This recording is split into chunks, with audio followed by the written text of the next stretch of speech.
still believe on me as a leader? Yes. Because otherwise, I'm willing to step down. After the match, I meet the media. They're all outside. What I say to them is my responsibility as the president of the federations. All the result we have, I bring the coach, I bring all the players to believe in the projects.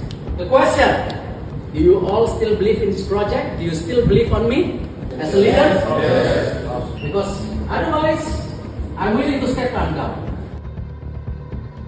I'm willing to stepping down as the president of Indonesian Football Federations because it's my responsibilities. So we're still together. Yes. We have 5 matches, 3 homes, 2 away. We need 9 points to be number 3 or number 4, even number 4. So tonight, I want every individual in this room to review what went wrong. If you want to be, stay as a team.